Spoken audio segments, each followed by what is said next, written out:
Ok les boys, j'espère que vous allez bien. On se retrouve aujourd'hui pour une toute nouvelle vidéo. On va voir le pire défaut que j'avais qui m'a vraiment ralenti énormément dans ma carrière de trader. Donc les gars, le pire défaut, c'est vraiment l'impatience. C'est le pire défaut que j'avais. C'est vraiment ça qui m'a fait le plus de mal. Et on va développer tout ça les gars. Donc restez branchés, restez connectés. On développe ça tout de suite les gars. Donc les gars, déjà premier point. Donc lorsque je suis arrivé dans le trading, j'avais déjà un esprit de chasseur. Ça veut dire que voilà, j'étais vraiment dans l'esprit de faire de l'argent rapidement. Donc vous connaissez les gars, la démarche c'est quoi? C'est qu'on regarde justement les différents styles de trading. Et moi tout de suite, je me suis dirigé vers le scalping les gars. Donc ça c'était vraiment la chose voilà que j'ai faite. Plonger dans le scalping directement. Et les gars, moi en fait, ce que j'avais c'était de la dopamine, mais une espèce de mauvaise dopamine. Ça veut dire que moi, il fallait que je sois sur les marchés tous les jours. Il fallait que je sois exposé tout le temps, constamment. Parce que si j'étais pas exposé, je me sentais mal. Donc c'était vraiment une espèce de dopamine négative les gars. Ça veut dire que je suis là, je suis sur les marchés. Et même si le marché n'est pas tradable, j'ai envie de m'exposer, j'ai envie de chasser. Je suis là, je suis sur les marchés, je regarde. Et je suis là, je chase. Après les gars, j'avais eu un bon réflexe, c'était justement d'avoir une stratégie, de m'être formé justement avec des Américains, voilà. Moi tout de suite j'ai eu le réflexe de payer une formation, de vraiment voilà me développer très rapidement, d'avoir justement une méthode bien stricte. Mais les gars, j'étais vraiment dans une espèce de psychologie qui était pas bonne. J'avais vraiment une espèce de dopamine négative où vraiment fallait que je m'expose tout le temps. Si je pouvais pas m'exposer justement pendant un jour de la semaine, j'étais pas bien les gars. J'étais vraiment pas bien. Et ça les gars, c'est à bannir. Et ça c'est vraiment dû à mon impatience. Ça c'est le premier point justement qui m'a énormément ralenti. Deuxième point les gars, hyper important, c'est que l'impatience que ça a provoqué chez moi, c'est que j'étais quelqu'un qui voulait changer de stratégie constamment. Ça veut dire que tous les 2 mois, tous les 3 mois, à chaque fois que je voyais voilà que les résultats ils étaient bien mais pas assez pour moi, ça veut dire que peut-être que ça a été rentable hein, les gars. Mais comme j'étais toujours à la recherche de plus et de la stratégie miracle, ça veut dire où je me disais ah ouais, voilà, j'étais vraiment victime des réseaux hein, les gars. Ça veut dire que quand on voyait les réseaux, surtout à l'époque 2020 tout ça, on voyait les Américains, ils sortaient, ils te montraient un MT4, il y avait full blue, plus 4000, plus 5000, plus 7000, plus 10 000 et tu vois ça, dans ma tête c'était voilà l'apothéose les gars. C'est à dire que moi je suis là, je regarde ça, je me dis non, c'est pas possible. Donc là, qu'est-ce que je fais les gars? Je change de stratégie tout le temps, constamment. Et les gars, je suis là, je suis sur YouTube, en même temps je backtest, en même temps je suis là, je refais, et je change de stratégie, Les gars, la conséquence de ça, à cause de cette impatience là, c'est que j'ai pas de stats en fait. J'ai pas de stats véridiques, de stats réels, parce que 2 mois de stats, ça sert à rien. Il faut avoir au minimum, les gars, 5 à 6 mois de stats pour se dire, ok, cette stratégie-là, voilà, elle fonctionne bien, cette stratégie-là, elle a un bon fonctionnement, cette stratégie-là, elle me plaît, il y a un bon risk-reward, vous voyez ce que je veux dire? Avoir des stats qui soient plausibles. Et moi j'attendais même pas ça les gars, tellement j'étais tellement pressé de faire de l'argent. Tous les 2 mois j'étais là et j'étais là en train de jump sur d'autres stratégies pour justement faire plus, pour justement me dire ok, cette stratégie là elle est bien, et voilà, je jump. Et les gars, ça m'a fait perdre énormément de temps d'agir comme ça. Donc ça m'a fait perdre pratiquement 8 à 9 mois les gars, normal. Mais après c'est les erreurs du trading, t'es obligé de passer par là justement pour comprendre que le trading c'est pas un game et que c'est un vrai travail. Troisième point les gars, c'est que lorsque justement voilà j'avais ma stratégie et que j'ai commencé justement à avoir une stratégie qui soit voilà normale, qui soit carrée avec des confirmations que j'aime bien, je me suis réfugié dans le backtesting. Je faisais du backtesting intempestif les gars. Quand je dis intempestif, c'est dire que tous les jours. Au début, c'était tous les week-ends. Ça veut dire que je suis là tous les week-ends. Vous me voyez jamais sortir. Je suis là, backtesting à fond.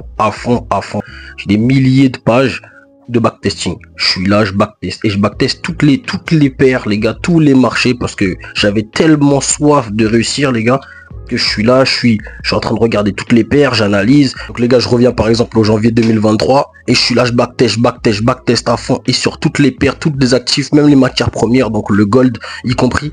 Et je suis là comme un malade les gars, comme un fou. Et ça justement c'est aussi quelque chose qui est pas bon les gars. Pourquoi? Parce que lorsque tu backtestes de manière intempestive, tu perds la notion du temps. Et la notion du temps, c'est quelque chose d'hyper important dans le trading parce que c'est pas tout le temps que tu as des opportunités. Et la patience, c'est peut-être 80% du game les gars. 80% du game, c'est la patience. Ça veut dire que c'est pas tout le temps que tu pourras trader, c'est pas tout le temps que tu pourras t'exposer. Et moi, tous ces trucs-là, en fait, ça m'énervait tellement que je backtestais. Et ça, en fait, si vous voulez, ça me donnait justement une dopamine. Ça me donnait de la dopamine que justement j'avais plus avant. Donc ça me redonnait cette dopamine. Ça me permettait justement de patienter, voilà, quand il y avait des trades. Mais c'est pas bon parce que le fait d'avoir ça, c'est quelque chose qui m'a, voilà, qui m'a comblé entre guillemets. mais c'était pas bon parce que je manquais de patience. Je manquais de patience et j'étais toujours tenté de vouloir changer de stratégie, même si je l'ai pas fait. Hein. J'étais toujours tenté de changer de ma stratégie, j'étais toujours tenté, voilà, de faire plus, de m'exposer plus. Et ça m'a porté préjudice, les gars. Tout ça, justement, c'est pas bon. Tout ça, c'est justement les conséquences de mon impatience. C'est que je suis passé par plein de chemins, justement, qui ont été néfastes et qui m'ont ralenti, justement, dans cette rentabilité, justement, que je cherchais. À chaque fois, je reculais parce que je mettais des étapes, je mettais des choses, justement, en travers de ma route qui me ralentissait en fait.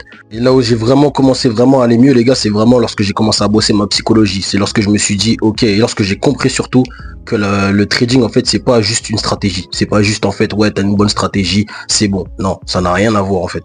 C'est lorsque j'ai compris que en fait c'était un ensemble de choses. C'est la psychologie, c'est le mental, c'est la stratégie. Lorsque j'ai commencé à assembler tout ça, c'est là justement que mon impatience elle a commencé à se gommer. J'ai commencé à être calme sur les marchés, être serein, avoir un sang-froid, ne pas être pressé, ne pas être quelqu'un qui chasse. Et je me suis mis dans une position plutôt de sniper. Pour vraiment, voilà, j'étais vraiment posé et je laisse le marché justement me montrer les choses et être dans une réaction et non pas dans l'action. Donc tout ça les gars, c'est le fait que j'ai bossé justement en psychologie et j'ai arrêté de chasser voilà la stratégie miracle, de me dire ok je vais jump de stratégie en stratégie parce que j'ai compris que ça servait à rien. J'ai compris que ça servait à rien.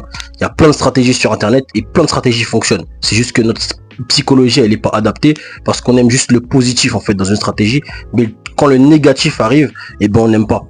Et c'est ça en fait, il faut se familiariser avec ça. C'est ça qui va être un game changer en fait. C'est ça qui m'a permis de basculer à quelqu'un voilà qui est en négatif, à quelqu'un qui au fur et à mesure du temps arrive à avoir des paliers, arrive à avoir une rentabilité, arrive à dégager en fait du bénéfice justement par mois. C'est ça qui m'a permis en fait d'évoluer dans le temps en fait les gars. Et c'est quand justement j'ai considéré le trading aussi comme un vrai travail.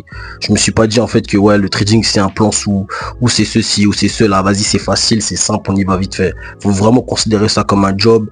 Voilà, faut être quelqu'un de discipliné, quelqu'un qui a un sang-froid, quelqu'un de stoïque, quelqu'un qui se laisse pas submerger par ses émotions. C'est tous ces éléments là en fait que j'ai dû développer, j'ai dû mettre en place pour justement évoluer. Et c'est compliqué les gars, c'est compliqué, c'est vraiment quelque chose de difficile, mais que voilà, si vraiment tu mets du tien, t'es vraiment motivé, t'es vraiment déterminé, ben ça va te permettre en fait de gommer tes défauts. Et voilà, moi c'était un très gros défaut parce que l'impatience les gars ça rigole pas. Lorsque t'es impatient sur le marché, en général, t'as pas ta place dans le trading. Moi, je vous le dis, les gars, l'impatience, c'est un gros défaut. Le fait de vouloir se refaire ou de se faire vite, rapidement, c'est quelque chose qui détruit, en fait. Lorsqu'on regarde bien, lorsqu'on analyse bien, c'est quelque chose qui détruit. Parce qu'à cause de ton impatience, tu peux dériver dans des chemins voilà, qui t'éloignent drastiquement de la rentabilité. Mais drastiquement, les gars. Donc, c'est pour ça, les gars, que je tenais vraiment à vous parler de ça. C'est que l'impatience, c'est vraiment à bannir avant que vous vous lanciez. Et vous parlez, vous partagez mon expérience et que vous puissiez pas tomber dans les pièges que moi je suis tombé du coup. Comme ça, vous pourrez justement gagner du temps dans votre vie, gagner du temps justement dans votre quête de rentabilité. Parce que justement, ces défauts-là, ça m'a vraiment porté préjudice, les gars. Donc les gars, j'espère que vous avez apprécié la vidéo. Likez, commentez, abonnez-vous. Et puis on se retrouve pour une prochaine vidéo, les gars.